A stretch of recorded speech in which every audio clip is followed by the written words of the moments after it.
Olá, querido, graças a Deus, Jesus a todos. Nessa noite, venho aqui aos irmãos trazer uma palavra da parte do Eterno Deus ao coração da igreja. Amém? Vamos ler o texto sagrado neste momento, que está como tema base no livro de Isaías, do seu capítulo 43, do verso 13. Amém? Isaías 43, do verso 13. A palavra que diz: ainda antes que houvesse dia, eu sou, ninguém há que possa livrar alguém das minhas mãos. Operando eu, quem impedirá? Amém? Queridos, eu queria neste momento, juntamente com os irmãos, compartilhar algo que Deus colocou no meu coração aqui para toda a igreja e para todo aquele que vai estar ouvindo e assistindo esse vídeo. Amém? Diante da presença do Pai, glorificamos a Ele porque Ele é majestoso, Ele é eterno, Ele é poderoso. E por este momento, estamos aqui desfrutando da Sua presença, da Sua palavra. Portanto, nessa noite eu queria dar um tema a esta mensagem, tema esse qual o Senhor colocou no nosso coração. E o tema da mensagem é o tema, o Deus do antes. Percebemos uma coisa na presença de Deus, que Deus é tão maravilhoso, que antes que aconteça, o Senhor revela e traz ao nosso conhecimento. Livro de Amós, o Senhor vai dizer que antes que aconteça, o Senhor revela aos seus servos e profetas, para que nós não sejamos enganados, para que nós não fiquem dispersos, mas que o Senhor venha trazer o nosso conhecimento, o despertamento da sua palavra. Observe que no livro de Jeremias, no seu capítulo 1, do verso 5 em diante, o Senhor ele vai falar a palavra antes por duas vezes. Antes por duas vezes. Está desta forma no livro de Jeremias. O Senhor diz, no capítulo 1, do verso 5: antes que te formasse no ventre materno, eu te conheci, e antes que saíste do ventre, eu te consagrei profeta às nações. Perceba uma coisa interessante. O texto sagrado vai dizer que Ana orava ao Senhor através de um filho, pedia ao Senhor que te concedesse um filho. E o texto sagrado diz que Elcana, o seu esposo, conheceu a Ana, e conhecendo a Ana, gera o menino Samuel. O texto sagrado que nós lemos aqui nos dá a entender que a palavra conhecer vem de relacionar-se, relacionamento, aqui entre Elcana e Ana, e gerou a Samuel. Mas aqui neste momento que Deus está dizendo para o profeta Jeremias: antes que fosse formado no ventre materno, no ventre da tua mãe, eu já te conhecia, ou seja, eu já me relacionava com você, eu já tinha intimidade com você, eu já sabia quem você era, eu já tinha te consagrado e te separado para esse ministério. O Senhor não levanta ninguém para fazer a sua obra sem antes capacitá-lo para esse objetivo. Lembre que toda missão que o Senhor nos dá, antes há uma preparação, há um particular de Deus com aquele que Ele chamou para essa obra. Observe bem aqui no texto. O texto sagrado vai dizer o Deus de antes, que esse mesmo Deus de antes que apagasse a luz do tempo, o Senhor chamou o menino Samuel. Perceba que uma vez apagando totalmente a luz do tempo, está dizendo que a presença de Deus, que a manifestação de Deus não haveria mais sobre aquele lugar. Mas antes que a lâmpada do templo se apagasse, o Senhor chamou o menino Samuel. O que me chama a atenção aqui é sobre a tua família, é sobre a tua casa. Antes que a presença seja tirada, saia da tua presença, da tua casa, o Senhor há de se manifestar, Ele há de se levantar do seu trono e chamar pelo teu nome, atrair a sua atenção, para que você entenda que Deus tem um relacionamento de intimidade com você. O Senhor se importa com a sua vida, você e não quer que a sua presença saia da sua casa. Perceba também que o mesmo Deus de antes é o Deus que o texto sagrado vai nos informar. Há 2 livros na Bíblia Sagrada que não menciona o nome de Deus. É basicamente 2 livros canonizados, livros que não aparecem na escrita a palavra Deus. Perceba que o livro de Esther não aparece o nome de Deus, nem tampouco também o livro de Cantares de Salomão ou Cântico dos Cânticos. O livro de Esther narra uma história fascinante. Que história é essa? O texto diz que um certo homem por nome Amã está tramando, ele faz com que uma grande forca seja levantada, seja edificada, a fim de enforcar um homem por nome Mardoqueu. Mas o texto sagrado diz que uma certa noite o rei Assuero ele perde o sono. Isso basicamente aqui, eu disse que o nome de Deus não retrata e não é mencionado no livro de Esther, mas não se diz que Deus não se manifesta no livro de Esther. Aqui Deus está tratando com silêncio, e o silêncio de Deus aqui é uma resposta para aquilo que Amã está tentando renunciar, está tentando fazer para a vida de Mardoqueu.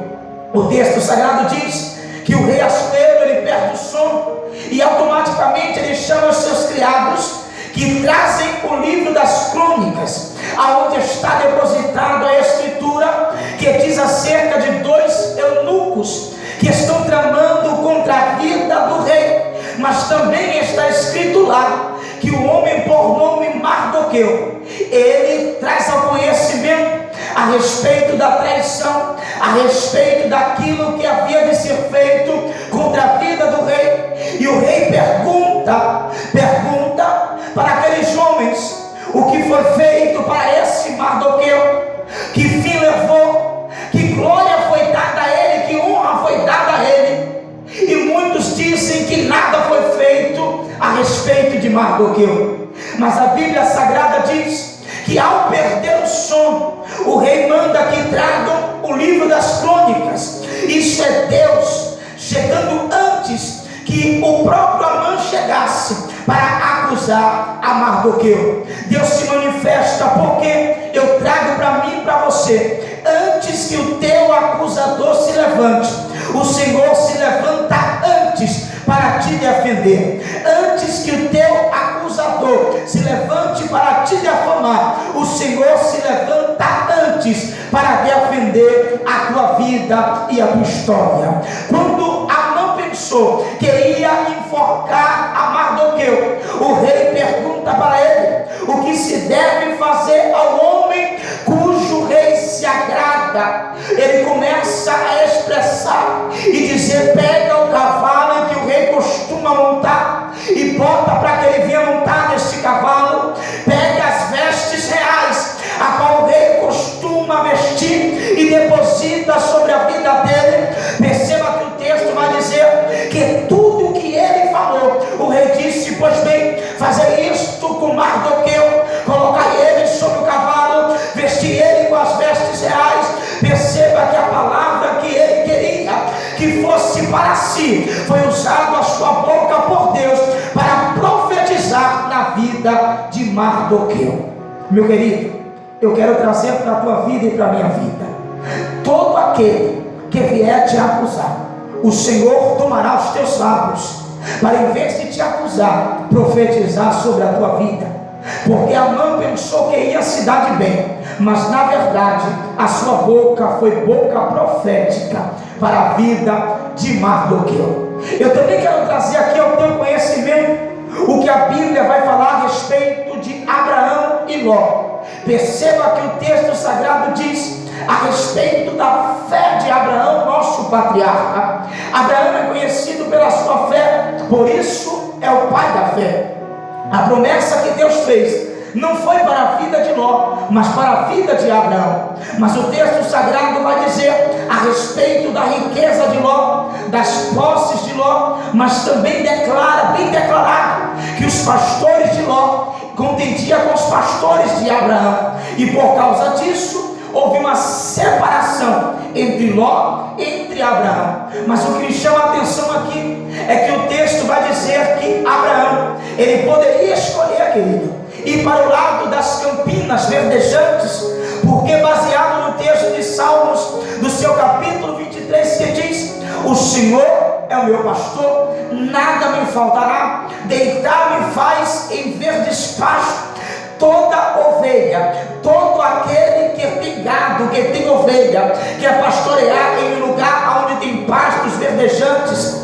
Abraão não poderia perder essa oportunidade, mas Abraão teme e acredita na promessa do Senhor. Há uma grande diferença entre quem tem promessa e de quem não tem. Perceba que Ló não tem a promessa de Deus, mas a Bíblia diz que mesmo assim ele enriquece, mesmo assim ele prospera. Mas que segredo é esse? O segredo é que quem não tem promessa barganha-se, está próximo daquele que tem promessa, e automaticamente as bênçãos que Deus deposita sobre a vida de Abraão também recai sobre a vida de Ló. Automaticamente, quando Abraão enriquece, Ló também enriquece diante da presença de Abraão. Mas neste momento há uma separação, e o Senhor está observando do alto céu, e Abraão diz: se tu for para a esquerda, eu vou para a direita. Se tu for para a direita, eu vou para a esquerda. De um lado tinha campinas verdejantes, do outro tinha deserto. É claro que Ló não ia escolher o deserto, porque Ló vai pensar: se eu for para o deserto, as minhas ovelhas morrem. Se eu for para o deserto, eu vou morrer.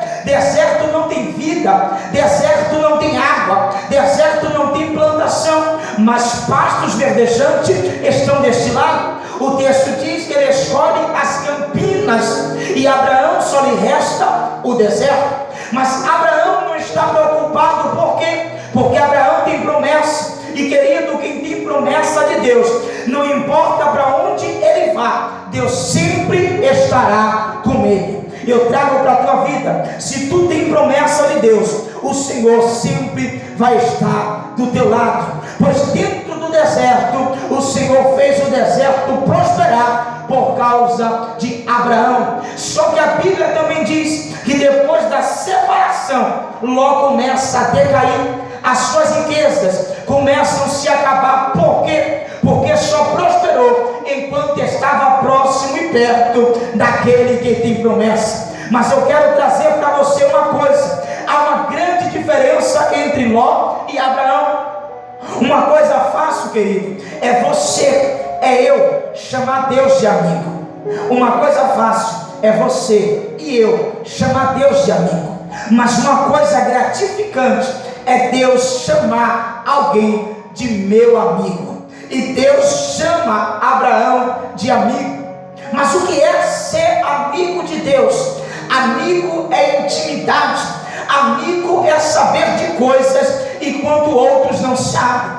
Todas as vezes que Deus ia se manifestar, Deus falava com seu amigo Abraão. Até no dia que Deus ia derramar fogo sobre a terra em Sodoma e Gomorra, o Senhor tratou de falar com seu amigo Abraão tudo o que haveria de acontecer, porque a amizade é intimidade, e só quem é amigo de Deus sabe primeiramente antes que outros saibam. Mas há um segredo aqui, e eu vou finalizar neste momento. O grande segredo de Deus com Abraão também, além da sua fé, além da sua promessa, além de ser amigo de Deus, acontece que a grande vontade de Deus em separar Ló de Abraão foi justamente uma coisa. Acontece que Ló estava bloqueando e impedindo a manifestação de Deus sobre a vida de Abraão. A palavra Ló vem da palavra encoberto, algo que encobre. E só existe uma coisa aqui que eu me lembro, que encobre e que era encoberto: a glória de Deus dentro do templo. Mas a Bíblia diz que quando Cristo ele morre na cruz do Calvário, o véu do templo se rasga, e isso nos dá acesso livre para ir diante a glória do Senhor. Entende uma coisa? Deus está causando que a separação de Ló aconteça, pois Ló está encobrindo a glória se manifestar na vida de Abraão. Eu quero trazer para a tua vida aqui. Não fica triste quando Deus tirar de perto de você alguém que está perto. Não fica triste quando Deus apartar da tua vida pessoas que não dão crescimento ao teu ministério, pessoas que não dão crescimento à tua história, mas antes encobre a glória, impacta a presença do Pai e bloqueia o desejo de Deus da tua vida. O Senhor há de se manifestar e tirar diante de você pessoas que não dão crescimento ao teu ministério. Por isso que esta palavra desta noite é para você. Deus vai arrancar de perto de você pessoas que não te ajudam a crescer, pessoas que não te ajudam a ficar firme diante do Senhor. Que Deus te abençoe, que Ele engrandeça a tua vida nesta terra e que o braço forte do Senhor te proteja em todo momento. Fica na paz e que o Senhor te abençoe hoje e sempre, em nome de Jesus. Amém.